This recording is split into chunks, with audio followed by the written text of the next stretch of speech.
এই মুহূর্তে যে খবরের দিকে নজর রাখবো, রাম ভক্তির পথে অহংকারের শিখরে, অহংকারের কারণেই 241-এ থেমেছে বিজেপি। বিজেপির সমালোচনায় আরএসএস নেতা ইন্দ্রেশ কুমার, আরএসএস এর নিশানায় মোদি শাহ। এই নিয়ে আমরা কথা বলবো। পলিটিক্যাল এডিটর আশিস চট্টোপাধ্যায় রয়েছেন আমাদের সঙ্গে টেলিফোনে।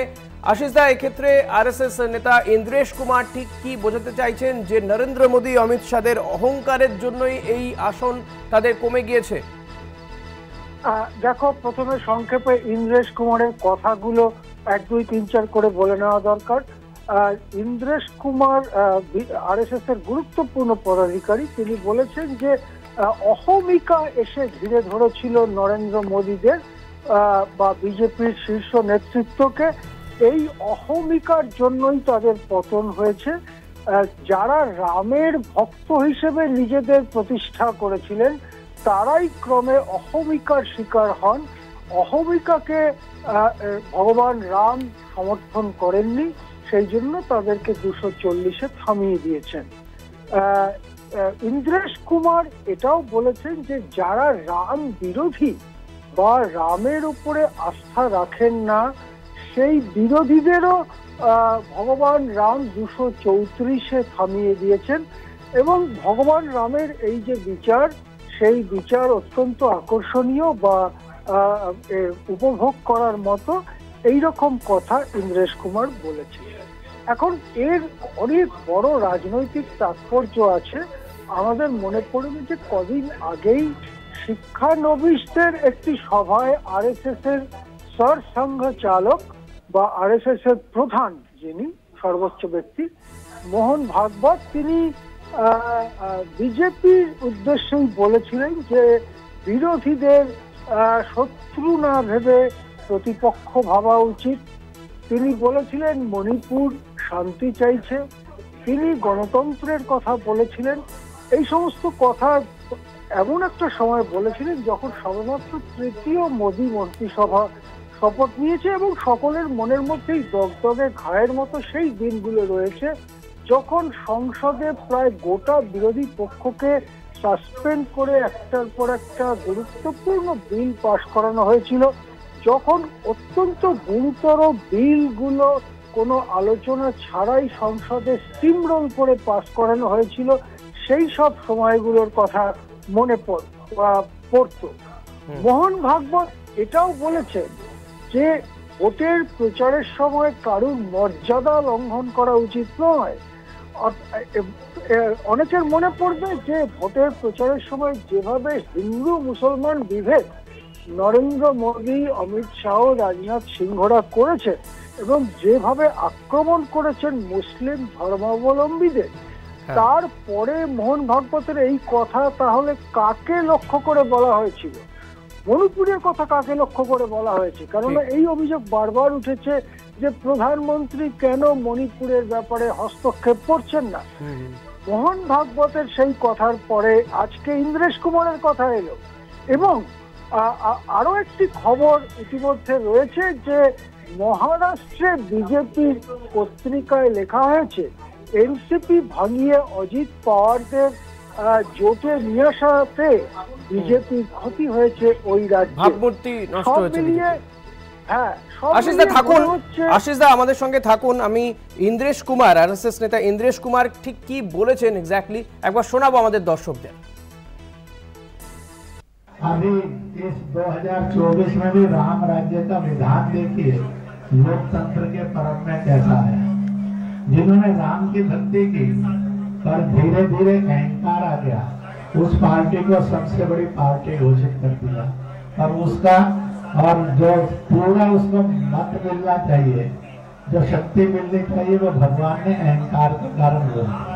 जिन्होंने राम का विरोध किया उनमें से किसी को भी शक्ति नहीं थी, सब मिलकर भी नंबर 1 इन्होंने नंबर 2 पर खड़े कर दिया। इसलिए प्रभु का न्याय बड़ा विचित्र नहीं है, बड़ा सत्य है, बड़ा आनंददायक है। इसलिए जिस पार्टी ने भक्ति की, अहंकार आया, उसको 241 पर रोक दिया, पर सबसे बड़ी बना दी। जिनके अंदर राम की अनास्था थी, अश्रद्धा थी, और उनको सबको मिलकर 234 पर रोक दिया। कहा तुम्हारी अनास्था का यही दंड तुम्हें है, कि तुम सफल नहीं हो सकते। इसलिए जो राम की भक्ति करे तो निरहंकार करे, और जो राम का विरोध करे उसका अकल्याण अपने आप है, प्रभु नहीं बिगाड़ दिया। इसलिए लल्लू सिंह उसने जनता के ऊपर जुल्म किए थे, राम जी ने कहा थोड़ी देर 5 साल विश्राम कर ले, अगली बार देख लेंगे तेरा भी क्या करना। আশিসদা আবারও আপনার কাছে আসবো। আশিসদা, কিছুদিন আগেও আমরা দেখেছিলাম যে জেপি নাড্ডা তিনি বলেছিলেন যে আমরা এখন আর, অর্থাৎ বিজেপি এখন আর আরএসএস এর উপরে অতটা নির্ভরশীল নয়। যখন এই ধরনের বক্তব্য বেরিয়ে আসে তার অনেক আগে আমরা নরেন্দ্র মোদীকে বিভিন্ন নির্বাচনী প্রচারে আপনি যে কথাগুলো বলছিলেন যে মুসলিমদের বিরুদ্ধে বক্তব্য বা বিরোধীদেরকে যেভাবে নিশানা করা হচ্ছিল, তখন আরএসএস এর কারো কাছ থেকে কোনো ধরনের বক্তব্য পাওয়া যায়নি। এখন কোথাও গিয়ে মোদী অমিত শাহের এই যে নাম্বার, সংসদীয় রাজনীতিতে নাম্বারটা কমে যাওয়াতে কি এখন আরএসএস একটু চেপে ধরতে চাইছে বিজেপিকে? ঋষি, তুমি যেটা বললে সেটা তো ঠিকই, কিন্তু গুরুত্বপূর্ণ ব্যাপার হচ্ছে আমরা কিন্তু একটা ক্ষমতার দ্বন্দ্বের সামনে দাঁড়িয়ে রয়েছি। একটা তীব্র ক্ষমতার দ্বন্দ্ব তৈরি হয়েছে। এটা ঠিকই যে যখন মোদী দ্বিতীয় মন্ত্রিসভায় শপথ নিয়েছিলেন 2019 সালে, তারপর থেকে আরএসএস কে তুচ্ছ তাচ্ছিল্য করা শুরু হয়েছিল। মনে করা হচ্ছিল বিজেপিতে যে মোদী সামনে দাঁড়ালেই ভারতবাসীরা ভোটের ঢল নামিয়ে দেবেন বিজেপির দিকে, এবং আরএসএস এর প্রতি এই যে তুচ্ছ তাচ্ছিল্য অনেক জায়গাতে করা হয়েছে, তার একটা ফল ফলেছে এই যে আরএসএস এর কর্মীরা এবারে নির্বাচনে অনেক জায়গায় সক্রিয় হননি। বিশেষ করে উত্তরপ্রদেশ সহ হিন্দি হার্টল্যান্ডের বড় জায়গাতে আরএসএস এর কর্মীরা সক্রিয় না হওয়ার ঝাপটা বিজেপির ভোটের ফলাফলে এসে পৌঁছেছে। এখন বিজেপি সভাপতির আসন খালি হচ্ছে, যেহেতু নাড্ডা কেন্দ্রীয় মন্ত্রিসভায় গিয়েছেন। বিজেপি সভাপতি কে হবেন, সম্ভবত এই প্রশ্নটি নিয়ে ক্ষমতার দ্বন্দ্ব সৃষ্টি হয়েছে। আরএসএস চাইছে আরএসএস এর খুবই ঘনিষ্ঠ কাউকে ওই পদে বসাতে, বিজেপি হয়তো চাইবে মোদী অমিত শাহর ঘনিষ্ঠ কাউকে বসাতে। সুতরাং এটা কেবলমাত্র কথা চালাচালি বা বক্তৃতায় গরম দেখানো নয়, এর পেছনে বৃহত্তর ক্ষমতার দ্বন্দ্ব কাজ করতে শুরু করেছে।